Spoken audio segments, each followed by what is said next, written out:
Good morning. Jeff Minier with Shiloh Baptist Church of Bowie, Maryland. We're continuing in our series, taking the seriousness of prayer and looking at the various pieces of prayer, but just 5 minutes at a time, if we can keep it that short. We've been looking at what we would call the Lord's Prayer, Matthew chapter 6, specifically verses 9 through 12. And in this, we looked at how it starts out with worship. Jesus is giving us a model prayer. Luke says this is how you could pray. Matthew says pray this exact way. So we've got flexibility. But in that, so much of the Bible encourages us to go to God and rehearse to God what he means to us, and to rehearse for our own hearts how great and precious he is. Secondly, our Father in heaven, worship, hallowed be thy name. Then verse 10, your kingdom come, your will be done. We talked about the ownership, or what you might re-say as the intentional submission of prayer. The difference between coming to God with a Christmas list and coming to God saying, but your will, not mine, be done. There's an intentional need to submit our desires and the whole of our life to God's will. We are seeking him for help in our lives, but we are dependent and trusting him. We are submitting to him, trusting that he knows best in the very details we bring to him. Our Father in heaven, hallowed be your name. Your kingdom come, your will be done on earth as it is in heaven. And today's focal point, give us today our daily bread. It goes on.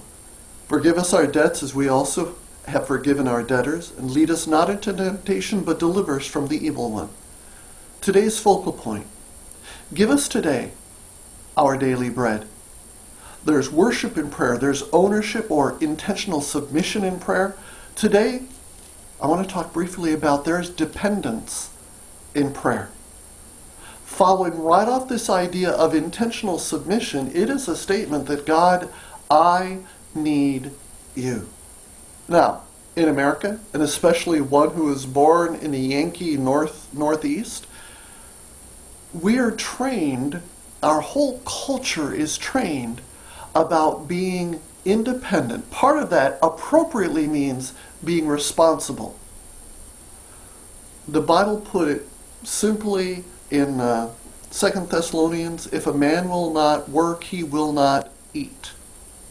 Many would call that a Calvinist work ethic. So there's a responsibility to take care of my own needs, to take care of my own family. That's responsibility. But in America, we have an unbiblical idea. Actually, I think it came straight out of Genesis chapter 3 with the temptation of Adam and Eve. Make up your own mind. Yes, mom and dad believe in this church, in this God, but you make up your own mind. There's this false idea that I am completely independent to do whatever I will. That reminds me of the 1960s and early 1970s. Many remember the hippie movement, where everyone decided they were going to do their own thing. The funny part was how they did their own thing in lockstep with each other. It comes out in other situations where a young man who has felt oppressed and held under his parents' thumb is going to go out and be dependent. He is going to join the Marines. No one's going to tell him what to do. And time after time, they choose independence in lockstep in ways that make them more dependent and submissive. The Marines do not allow you to do what you want to do. How many teenage boys have an argument with their parents, their boss at work, their girlfriend? They get in their car and they turn on classical music and they tootle away quietly. Of course not! They floor the car and they crank up their rock and roll. We are not independent creatures. Every one of us follows a moral code, an ideology, a highest value. every one of them will follow, every one of us will follow some sort of pattern, highest ideal, what the Bible would call God, big G or little g. We're not truly independent, though we are truly responsible. Our Father in heaven, hallowed be your name. Your kingdom come, your will be done on earth as it is in heaven. An intentional submission. Give us this day our daily bread. I look to you, Father. Now, take bread seriously. I need food, but also take it as a part for the whole. I'm dependent on you, God, and I'm willing to work for my food. I'm willing to work for, we need clothing, and we need roofs over our head. Those are just the simplest basic things humans need. And the farther north we live, the farther we need warmth with that roof over our head. Give us today our daily bread. Jesus had a fabulous way of tying in pieces of the Old Testament we may have missed and bringing them to bear together with how to live for him.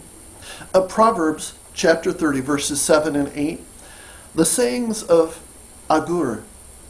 2 things I ask of you, O Lord, do not refuse me before I die. Keep falsehood and lies far from me, and give me neither poverty nor riches, but give me only my daily bread. Otherwise I may have too much and disown you, and say, who is the Lord? Or I may become poor and steal, and so dishonor the name of my God. But give me only my daily bread. There is a serious point of acknowledging in prayer daily, God, I need you and I'm dependent on you. Yes, I'm responsible to go work for my food, work to take care of my family and my needs, save for the future. But Lord, if your hand is not with me, I won't have a job to go to work at. I won't have a refrigerator or a freezer to buy food for the next week. I will literally have to get my food day by day. So Lord, I look to you to meet these basic physical needs while I hold responsibility in my end to do all I can. I'm completely dependent on you.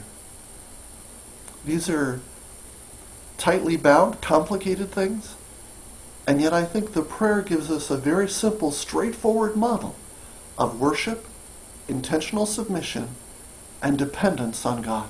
Please, come back and join me for our next one as the Lord's Prayer moves forward.